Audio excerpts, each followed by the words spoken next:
Chers vidéo, pardon, chers auditeurs, bonjour, je m'appelle Gina, je vais vous présenter un article très intéressant, très instructif surtout, et je vous invite à consulter le site mélaninebénédiction.com que j'ai fait à votre intention. Alors, je vais vous présenter un article qui s'appelle Explication trompeuse de la couleur blanche des Européens actuels.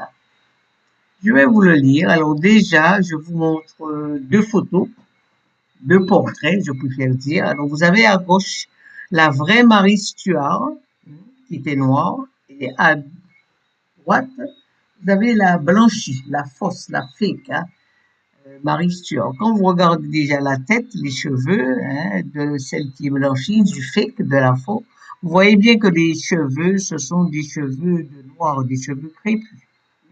Regardez bien, prenez la peine de regarder. Voilà. Alors, je vais donc vous lire. Les historiens et scientifiques modernes expliquent la disparition des Noirs d'Europe par le fait qu'ils auraient progressivement blanchi sous l'effet du climat froid et seraient la population actuelle blanche en Europe. Encore un mensonge. Cependant, cette explication simpliste ignore les dynamiques complexes de l'histoire et perpétue le mythe de la couleur blanche des Européens comme une caractéristique biologique plutôt que comme une construction sociale et politique forgée par des siècles de domination et de marginalisation des autres peuples.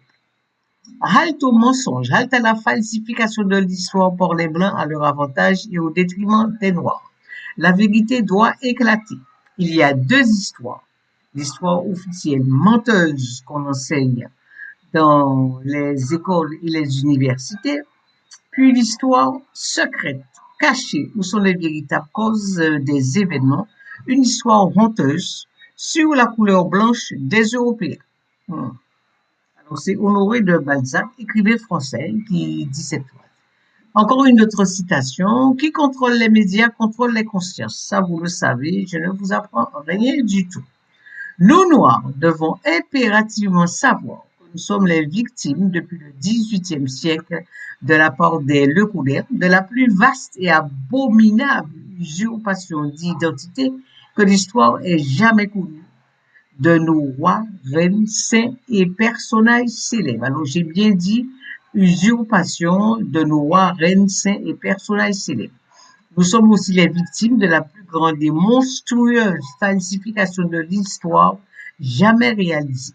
Les Lecodermes ont réalisé ce travail diabolique de maquillage et de crime à l'aide de leur société secrète mondialement présente. Alors, je vous invite à aller sur le site Mélanine Bénédiction et le chapitre qui parle de la couleur blanche des Européens. Alors, les Noirs étaient les premiers Européens, 12 indices, et rois noirs en Europe. Alors, je continue. Le maniement du passé est un instrument de pouvoir pour légitimer le vainqueur, pour légitimer ses conquêtes, l'oppresseur pour justifier sa violence, altère, maquille le passé de leurs victimes. Alors, cette phrase, elle vient de Simone Veil, qui a été ancien ministre en France. Autre citation, de penser que cette race d'hommes noirs, aujourd'hui notre esclave et l'objet de nos mépris, est celle-là même à laquelle nous devons nos arts, nos sciences et jusqu'à l'usage de la parole. D'imaginer que c'est au milieu des peuples qui se disent les plus amis de la liberté et de l'humanité que l'on a sanctionné le plus barbare des esclavages et mis un problème si les hommes noirs ont une intelligence de l'espèce des hommes blancs. Alors, c'est une citation du comte de Volney dans son livre Voyage en Égypte et en Syrie en 1783. Je continue. Tant que le lion n'aura pas ses propres historiens, les histoires de chasse seront toujours à la gloire du chasseur. Ça, c'est un proverbe africain. La connaissance de son passé, de sa culture, ne sont-ils pas les premières formes de résistance à l'exploitation et à l'oppression? Nous, les mélanodermes, ne devons jamais prendre pour des vérités l'histoire et les faits racontés par les leucodermes, les blancs. Ceux-ci ont toujours fabriqué l'histoire à leur avantage, en construisant des mensonges pour se donner la prééminence et en mettant sur un plan d'infériorité les autres races, surtout noires. Nous devons nous interroger sur ce qui est raconté, faire des recherches afin de faire ressortir la vérité. Ce n'est pas toujours évident, mais dans tous les cas, nous ne devons jamais prendre ce qu'ils racontent pour parole d'évangile. Nous connaissons leurs instincts d'égocentrisme, de prédation. De ce fait, restons méfiants et vigilants. La couleur blanche des Européens est souvent utilisée comme un outil de domination dans la narration historique. Ah, c'est bien. Alors, je vous montre. Vous avez ici deux photos. À gauche, vous avez l'authentique Marie Stuart, reine d'Écosse. Et à gauche, qui était noire, hein, l'authentique Marie Stuart, reine d'Écosse, qui était noire. Et à droite, vous avez la fausse, qui a été blanchie. Après, c'est un portrait de Marie Stuart, reine d'Écosse, un portrait noir dont on a blanchi le visage. Mais quand vous regardez bien les cheveux, vous voyez bien les cheveux, c'est pas des cheveux lisses, hein? Ce sont des cheveux plutôt crêpés ou crépus. Je continue. Vous avez ici une famille nénette au pôle Nord, hein? Vous voyez bien qu'ils ne sont pas blanchis par le froid. Vous voyez bien, hein, comment ils sont. Alors, je vais maintenant à mon titre qui est Explication trompeuse de la couleur blanche des Européens actuels. Beaucoup de personnes savent que les Noirs sont venus d'Afrique en Europe il y a environ 45 000 ans avant Jésus-Christ à la fin de la période glaciaire. Comme nous l'avons déjà expliqué, voir au chapitre Les Noirs européens, ces Noirs ont été éliminés par les leucodermes pour leur voler tout leur savoir et s'en approprier. Chose qu'ils ont toujours faite, hein. Les historiens et scientifiques leucodermes expliquent la disparition de ces Noirs par le fait qu'ils auraient progressivement blanchi sous l'effet du climat froid et seraient la population actuelle blanche en Europe. Cette théorie est admise non seulement par les leucodermes qui l'auraient inventée, mais aussi par les Noirs sans que ces derniers la remettent en question. Réfléchissons ensemble à cette théorie qui ne serait rien d'autre qu'un mensonge, encore un mensonge leucoderme, pour cacher l'horrible génocide commis contre les Noirs en Europe. N'oublions pas que les leucodermes ont le contrôle absolu et total des médias. Ce génocide commis au XVIIIe siècle a été suivi dans toute l'Europe par le blanchiment de tous les portraits des Noirs, nobles, rois, personnes célèbres, afin de les faire passer pour blanches. Travail macabre dicté par leurs sociétés secrètes mondialement présentes. Je vous invite à aller au chapitre Rois noirs en Europe. Alors, les Noirs ont émigré d'Afrique à travers toute la planète. Amérique, 130 000 ans avant Jésus-Christ. Pays asiatiques, 70 000 ans avant Jésus-Christ. Europe, 45 000 ans avant Jésus-Christ. Quand vous allez dans des pays asiatiques comme le Népal, le Tibet, la Mongolie, pays très froid, et même au pôle Nord, chez les Inuits ou les Nénètes, vous voyez une population bien teintée, voire noire, bien que maintenant ils sont de plus en plus métissés avec les Mongols, avec les jaunes. Pourquoi le froid ne les a pas blanchis après tant de millénaires, mais l'aurait fait pour les Noirs venus bien après en Europe?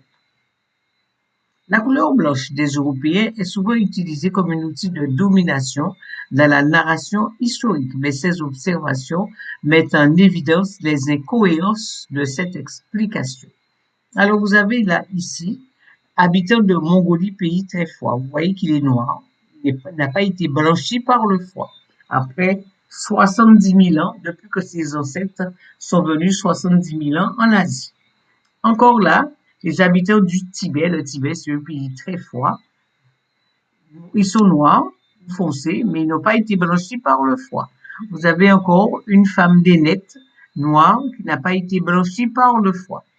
D'autre part, les Noirs venus d'Afrique en Europe il y a 45 000 ans avant Jésus-Christ avaient des traits très négroïdes. En plus de leur teint très noir, ils avaient les yeux dilatés, les lèvres épaisses, le nez épaté.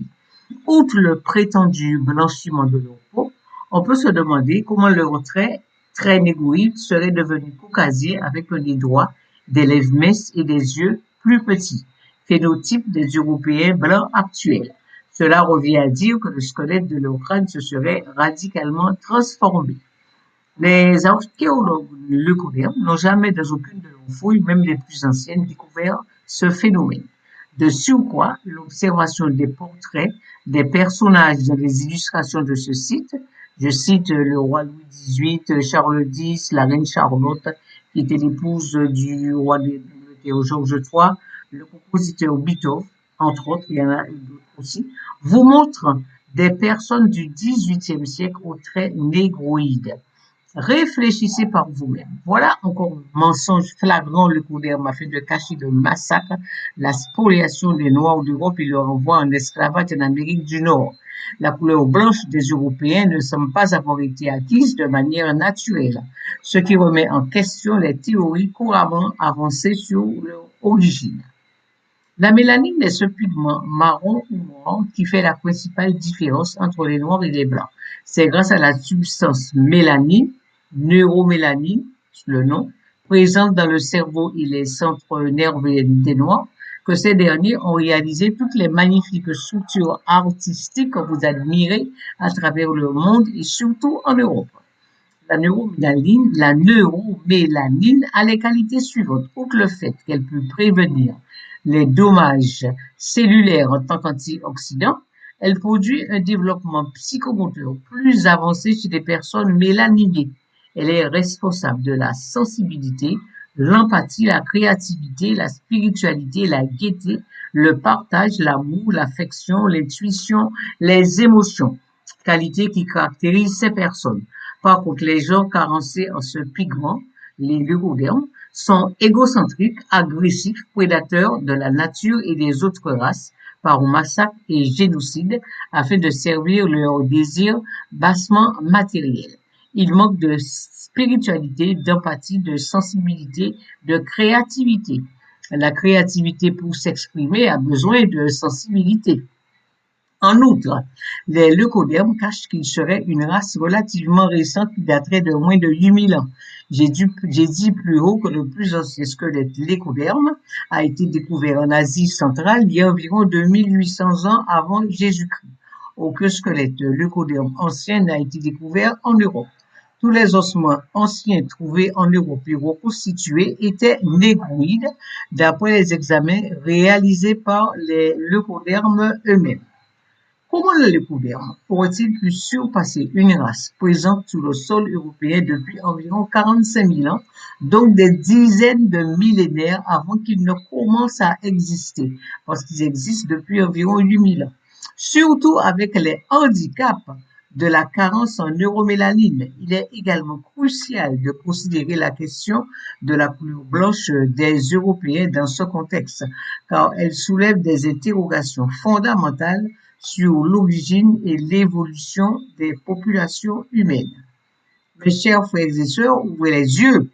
Le blanc a été créé blond aux yeux bleus. Les couleurs de cheveux et d'yeux allant du brun le plus clair au noir le plus foncé sont les signes indélébiles et tangibles du métissage avec nos ancêtres noirs présents en Europe et qui ont été éliminés par eux. Vous avez la preuve de l'existence passée de vos ancêtres en Europe en regardant les leucodermes qui ont de plus en plus ces teintes car le noir est dominant et le blanc récessif. Il est essentiel de reconnaître le rôle du métissage dans la création de la couleur blanche des Européens et de comprendre comment cela témoigne de l'héritage des ancêtres noirs en Europe. Vous avez ici le compositeur Van Beethoven, 18e siècle. Observez son phénotype négroïde à travers son nez épaté, ses yeux dilatés et son teint foncé. Je continue. Vous avez ici la reine d'Angleterre, Charlotte, ancêtre de la reine Élisabeth II, ancêtre aussi du roi Charles III actuel. Elle était l'épouse du roi Georges III. Observez son phénotype négroïde, ses cheveux, ses yeux, son nez, sa bouche. On voit bien qu'elle était négroïde. Là, vous avez aussi le roi de France, Louis XVIII, 1814, 19e siècle. Observez son phénotype négroïde à travers ses lèvres qui sont bien lippues, son nez épaté, ses yeux dilatés et ses cheveux crépus. Sa peau visiblement est blanchie. Voilà, je vous ai donné des explications et j'espère quand même que j'ai été nette, que j'ai été claire. Je vous remercie pour votre écoute et je vous dis à bientôt.